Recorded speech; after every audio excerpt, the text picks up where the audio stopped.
पिछले महीने अपने जन्मदिन के बाद से बचे हुए समय और इस समय में मुझे और क्या कुछ करना चाहिए, ऐसे गहन सवालों से जूझ रहा हूं।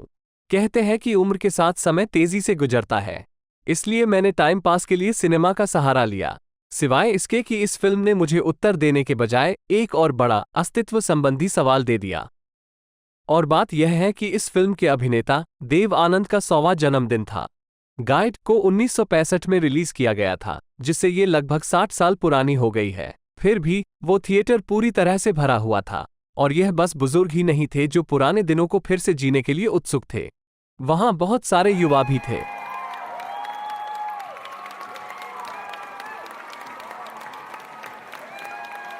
अब बात करते हैं मूवी की। Guide R K. नारायण की किताब द गाइड का एक फिल्मी रूप है। इसके खास बात यह है कि इसे अंग्रेजी और हिंदी दोनों भाषाओं में बनाया गया था। हिंदी फिल्म का निर्देशन देव आनंद के भाई विजय आनंद ने किया था, जबकि अंग्रेजी फिल्म का निर्देशन टैड डेनिलिव्स्की ने किया और नोबेल प्राइज विजेता पल एस बक ने लिखा था। तीनों वर्षन की मूल कहानी हिंदी फिल्म, अंग्रेजी फिल्म और नॉवेल की वैसी ही है। एक टूर गाइड राजू एक विवाहित महिला रोजी से प्यार करता है, समाज के साथ उसके साथ होने के लिए लड़ता है, फिर उसे खो देता है और फिर धार्मिक संत बनने के लिए मजबूर होता है। जैसे कि भाग्य में था, उस गांव में बहुत बड़ी सूखे की समस्या हो रही थी और राजू ने 12 दिनों की उपवास का संकल्प लिया, गांव वालों को मनाते हुए कि यह वर्षा लाएगा। हालांकि यह महत्वपूर्ण है कि तीनों मूल पाठ एक दूसरे से बिल्कुल अलग हैं। ये साफ था कि हर रूप के निर्माता को ऐसा लगता था कि दूसरे मूल पाठ सही से बनाए नहीं थे। आर.के. नारायण, मूल कथाकार, ने प्रसिद्ध तौर पर यह टिप्पणी की, यह मूवी एक मिसगाइडेड गाइड है। आगे बढ़ने से पहले मैं चाहता हूं कि हम हर संस्करण के अंतर को देखें। इससे हमें निर्देशक और लेखक का नजरिया समझ आता है और साथ ही जानने मिलेगा कि अंत में परिणाम कैसे अलग होता है। हालांकि इस वीडियो का फोकस हिंदी फिल्म पे होगा। सबसे पहले हम अंत की बात करेंगे। हर कहानी का अलग अंत होता है। नवल कथा में राजू की मौत या केवल बेहोश होने की कोई स्पष्ट सूचना नहीं है। वो महसूस करता है कि बारिश हो रही है, लेकिन ये सिर्फ उसका एहसास भी हो सकता है और बारिश की कोई स्पष्ट सूचना नहीं होती। हिंदी फिल्म में राजू की मौत हो जाती है और बारिश होती है, जबकि अंग्रेजी फिल्म में उसकी आस्था और उपवास व्यर्थ हो जाता है क्योंकि वो मर जाता है और सूर्य आसमान में तब भी जल रहा होता है। इसलिए अन्य संस्करणों की तुलना में हिंदी फिल्म हमें एक मुकम्मल अंत देती है। इसी तरह 1960 के दशक की बात तो छोड़िए, बॉलीवुड में बिना गानों वाली फिल्म आज भी मुश्किल मानी जाती है। मैं वीडियो के बाद में इस बात पर जोर दूंगा कि इस फिल्म के संगीत खुद में एक पात्र है। इसके अलावा किताब में रोजी राजू के पास वापस नहीं आती। अंग्रेजी फिल्म में वो सिर्फ सरकार के कहने पर राजू को अपना उपवास तोड़ने को मनाने आती है। दोनों भी कहानी में वैसा प्यार नहीं दिखाया जैसे हिंदी फिल्म में है। He must interrupt her performance to render a service of national importance at the request of the government of India. Same बात राजू की माँ के लिए भी है। वो वापस नहीं आती। हिंदी फिल्म में उसको वो सब मिल जाता है जो उसको हमेशा चाहिए था, रोजी, उसकी माँ, उसके दोस्त, और फिर भी वो गांव को बचाने के लिए उन सभी को जाने देता है। इसलिए मोह और माया को छोड़कर खुद की और ईश्वर की खोज में जाने का ये खेल हिंदी फिल्म में बेहतर तरीके से दिखाया गया है। किताब में प्रेमकथा को ज्यादातर एक तरफा दर्शाया है। रोजी राजू को एक दोस्त, फिर मैनेजर और एक कामयाबी की सीढ़ी की तरह देखती है, और अंग्रेजी फिल्म में इसे कुछ ऐसा दिखाया है। You are the world's number one artist. You are a brother to me. Oh, no.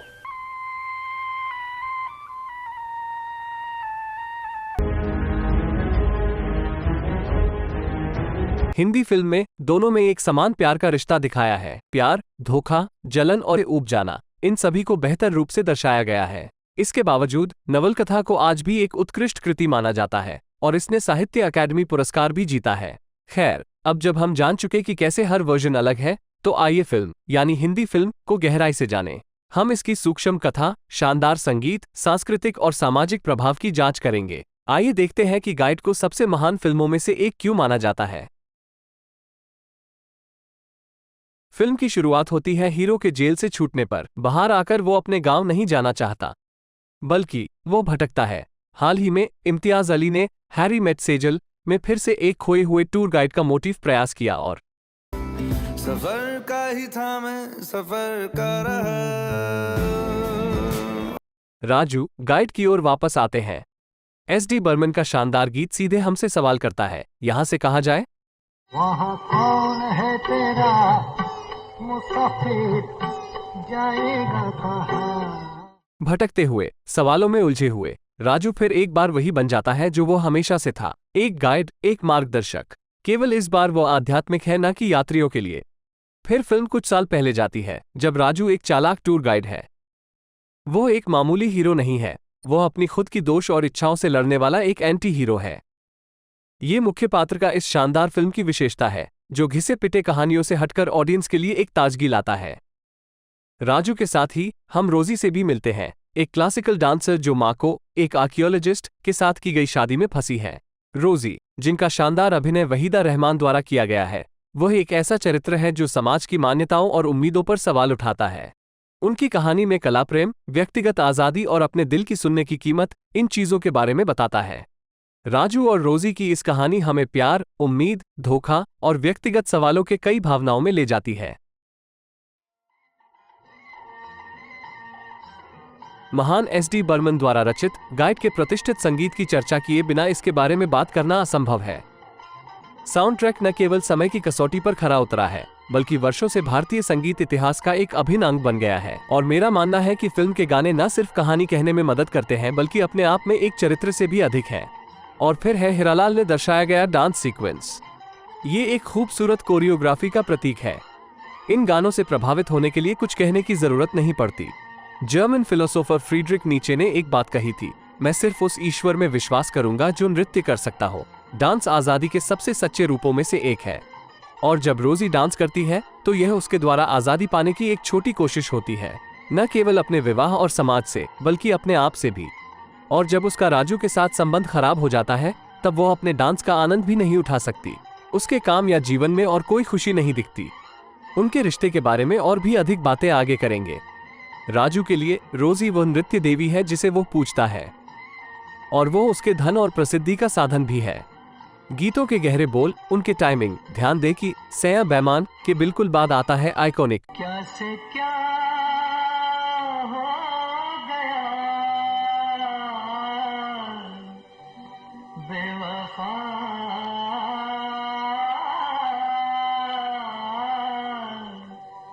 तेरे प्यार में। जैसे गीतों के माध्यम से हीरो और हीरोइन बात करते हो, लता मंगेशकर, मोहम्मद रफ़ी और किशोर कुमार की जादुई आवाजें इसे एक बेहद प्यारा संगीत बनाते हैं। ये कहना मुश्किल है कि गाइड किस तरह की फिल्म है। हाँ, यह एक प्रेम कहानी है, यह एक आध्यात्मिक फिल्म भी है, लेकिन फिर यह एक म्यूजिकल और एक फिलॉसफी है। ये 60 के दशक में एक टूरिस्ट शहर की भी खोज कर रहा है, यानी फिल्म में बहुत कुछ हो रहा है। तो आइए कुछ विषयों पर रोशनी डालने की कोशिश करें। एक शादीशुदा महिला से प्यार करना और उसके साथ लिव इन रिश्ता बनाना, ये तो आज भी भारतीय समाज में निषेध है। सोचो 60 साल पहले की बात हो, जब मैं देख रहा था कि सभी बुजुर्ग थिएटर में राजू और रोजी के प्यार के लिए तालियां और सीटियां बजा रहे थे, तो मैं सोच रहा था कि वे अपने बच्चों के लिव इन में रहने के फैसले पर कैसे रिएक्ट करते। ये कहानी अपने समय से आगे थी और आज भी ऐसी ही है। सब कुछ छोड़ना पड़ा तो मैं हंसते हंसते छोड़ दूंगी। तुम्हारे काम और नाम में हम दोनों की मेहनत है, इसे छोड़ने की नौबत नहीं आएगी। और जब बच्चे होंगे तब? जरूरी तो नहीं कि शादी होते बच्चे हो जाएं। और ये कोई जरूरी है कि शादी अभी हो? ऐसी भी कोई मजबूरी नहीं, लेकिन इतनी दूरी बहुत ज्यादा हो रही है। और जब तक हमारे समाज में प्यार के नजरिए में कोई परिवर्तन नहीं होता, तब तक ये हमेशा ऐसी ही रहेगी। फिल्म का फोकस राजू और उसकी कहानी है, लेकिन ये बराबर रोजी और उसकी खुद को खोजने की कहानी भी है। डांस हीरोइन के लिए अपनी भावनाओं को व्यक्त करने का जरिया है, और जब उसे वो सब मिलता है जो उसे हमेशा चाहिए था, नाम और शोहरत, फिर भी वो खुद को पूरा महसूस नहीं करती। It doesn't matter what we want. Once we get it, then we want something else. यह उन सभी कुर्बानियों की कीमत पर आता है जो एक व्यक्ति को अपनी क्रिएटिव कॉलिंग के लिए करना पड़ता है। ये बात तब भी और आज भी बिल्कुल वैसी है। हम कलाकारों और इन्फ्लुएंसर्स के दौर में जी रहे हैं। वो बात बहुत सही थी जब हॉलीवुड फिल्म फाइट क्लब में टाइलर डर्डन ने कहा, All been raised on television to believe that one day we'd all be millionaires and movie gods and rock stars, but we won't. We're slowly learning that fact. And we're very, very pissed off. और इन दिनों तुरंत सफलता हासिल करना कितना आसान है, इसके बावजूद इसे हासिल करने की कीमत के बारे में ज्यादा बात नहीं की जाती। हम सभी अपनी मुक्ति का पीछा कर रहे हैं। अतीत की भूल को पीछे छोड़ हम सीना तान कर साथ सूर्यास्त में चल पड़ेंगे। हम अपने आप को समझेंगे। हम दुनिया को जीत लेंगे। शायद हम बेवकूफों का एक जनरेशन है। राजू की ये यात्रा में कई कुर्बानी है। वो अपनी खुद की इच्छाओं को त्याग देता है। किसी भी बड़े काम के लिए मानसिक मजबूती की जरूरत होती, ये बात फिल्म में बड़ी बारीकी से दिखाई गई है।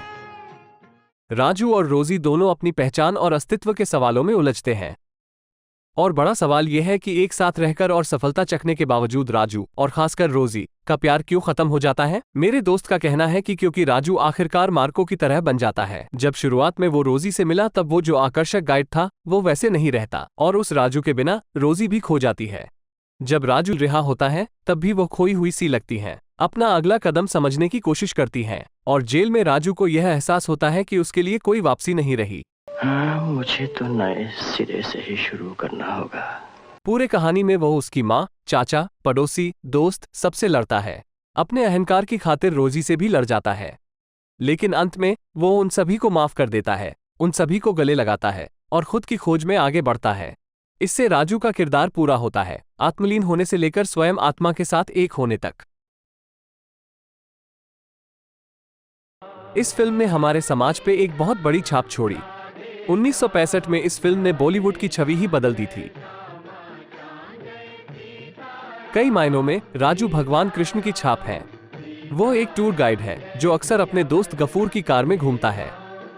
वो एक आध्यात्मिक गाइड भी है और गांव के लोगों की समस्याओं का समाधान करता है और यह सुनिश्चित करता है कि गांव में स्कूल और मेडिकल क्लिनिक जैसी सुविधाएं हों। उस पर भोला और गांव वालों का अटूट विश्वास है। भगवान कृष्ण भी अर्जुन के सारथी और मार्गदर्शक थे और दोनों भी भले भोले वाले पात्र नहीं। मैं समझता हूँ इसी कारण हमें वो इतने प्यारे और रिलेटेबल लगते हैं। और जैसे कि कृष्ण राधा के साथ सुखमय जीवन नहीं बिता पाए, उसी तरह राजू और रोजी को भी उनका सुखमय जीवन नहीं मिलता। अब ये कहना कठिन है कि आर के नारायण की मूल कहानी के पीछे क्या प्रेरणा थी। जब हम मृत्यु तक अनशन की बात करें तो हमें गांधी याद आते हैं। ये देखते हुए कि उनकी मृत्यु को तभी 20 साल भी नहीं हुए थे और जिस तरह से लोग राजू को महात्मा मानते हैं, तो ये कहना उचित है कि इसमें से प्रेरणा मिली हो सकती है। लेकिन एक और कहानी है जिसे मैंने हाल ही मेरे उज्जैन के दौरे पर पाया। यह महर्षि सांदीपनि की कथा है जो अवंतीपुरी के अकाल प्रभावित लोगों की रक्षा के लिए उपवास और भगवान शिव जी का ध्यान करते थे। ये सिर्फ मेरा अनुमान है क्योंकि यह राजू की तपस्या से समान है। बेशक यह आर के नारायण का पूरी तरह से ओरिजिनल विचार भी हो सकता है और हम राजू के संत रूपी अवतार में दिए सारे डायलॉग में भगवत गीता के श्लोक भी तो सुनते हैं। आग में फेंक दो, मैं जलूंगा नहीं। तलवार से वार करो, मैं कटूंगा नहीं। तुम अहंकार हो, तुमको मरना होगा।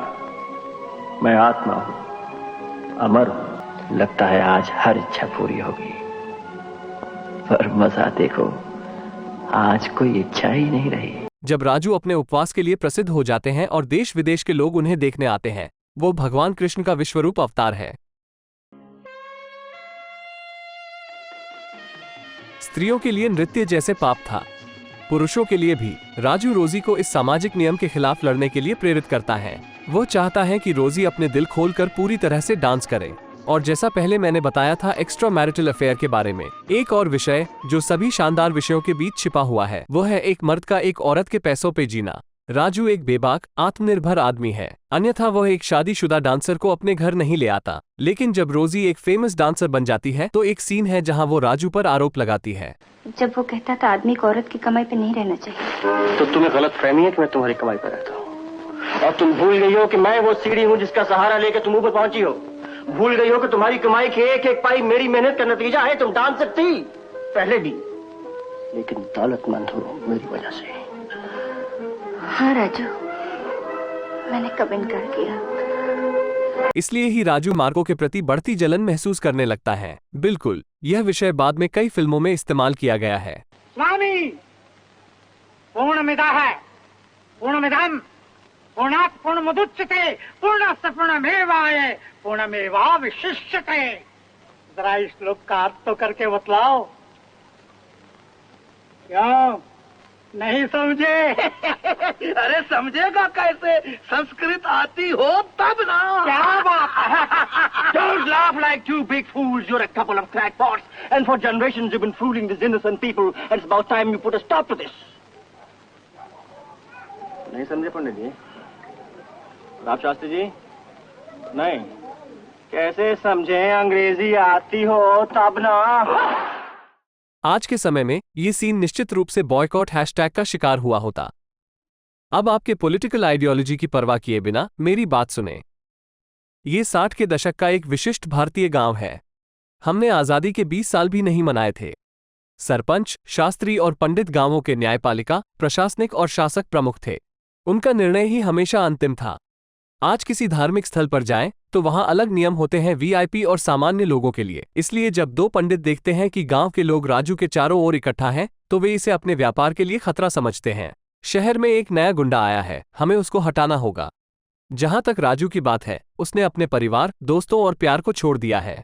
वो जानता है कि वे शास्त्री उससे असुरक्षित हैं और इस प्रकार वो उन्हें अपनी जगह दिखाने के लिए ऐसा चतुर खेल खेलता है। उसी तरह एक सीन है जहां राजू अपने पुराने दोस्त गफूर को मंदिर के परिसर में आने की अनुमति देता है, जो बाद में भगवान शिव की मूर्ति के सामने नमाज पढ़ता है। लेकिन तुम दूसरे धर्म के आदमी हो, तुम मंदिर नहीं जा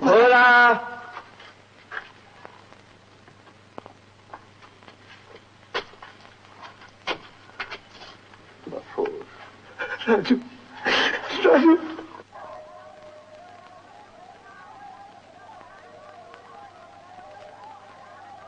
इस तरह मुझे लगता है गाइड ने साथ ही हिंदू और इस्लाम के पाबंदियों को चुनौती दी और जैसा पुराने फिल्मों में होता, राष्ट्रीय एकता को बहुत बारीकी से दिखाया। जी, मेरा धर्म क्या है स्वामी? प्यार मेरा धर्म है, दोस्ती मेरा ईमान है। और भगवा शॉल में देव आनंद का प्रतिष्ठित शॉट। मेरा मानना है कि यह कहानी को इतना जटिल बना देता है कि आज लोगों को समझ नहीं आएगा कि फिल्म का बॉयकॉट करें या समर्थन करें। सिनेमाटोग्राफी और एडिटिंग के विषय में इस फिल्म को कोई छू नहीं सकता। हमने इसके डांस और संगीत की बात की। अब आते कुछ खास बातों पे। ये गाना असामान्य रूप से मुखड़ा की बजाय अंतरा से शुरू होता है।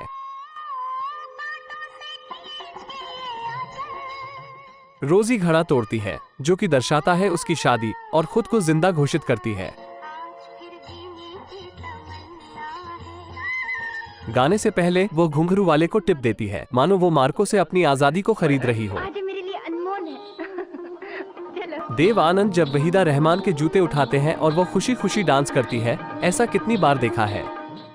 और वो सुंदरता जिसके साथ वहीदा रहमान किले की जटिल मूर्तियों का अभिनय करती है। इसके अलावा खिड़कियों और आईनों का महत्व भी देखें। गीत के लास्ट शॉट में जहां रोजी अंधकार से रोशनी की ओर बढ़ती है, वो भी राजू की नजरों के माध्यम से। ये सारे सीन कितनी खूबसूरती से बनाए गए हैं। इस गीत में मूल रूप से 4 अंतरे हैं, और जबकि उन दिनों 3 अंतरे काफी आम थे, चौथे अंतरे को अंतिम प्रस्तुति में काट दिया गया। और विडंबना से मेरा मानना है जो अंतरा छूट गया वो सबसे अच्छा हिस्सा है और राजू के लिए बिल्कुल सही। तूने तो सबको राह बताई, तू अपनी मंजिल क्यों भूला? सुलझा के राजा औरों की उलझन, क्यों कच्चे धागों में झूला? क्यों कच्चे धागों में झूला? क्यों नाचे सपेरा? क्यों नाचे सपेरा? मुसाफिर जाएगा कहाँ? दम ले ले घड़ी भर, ये चैया पाएगा। गाइड सिर्फ एक फिल्म नहीं है, यह एक कला की रचना है जो दर्शकों को मानव भाव की गहराइयों का एहसास करवाती है। इसके हर कैरेक्टर में कुछ कमी होने के बावजूद हमसे जुड़ जाता है। इसके थीम यूनिवर्सल है और इसकी कहानी सदाबहार। दशकों के बाद भी गाइड सिनेमा प्रभाव का बेहतरीन उदाहरण है। ये फिल्म समय और संस्कृति को पार कर हर किसी के दिल में घर कर जाती है। न सुख है, न दुख है, न दीन है, न दुनिया, न इंसान, न भगवान, सिर्फ मैं, सिर्फ मैं।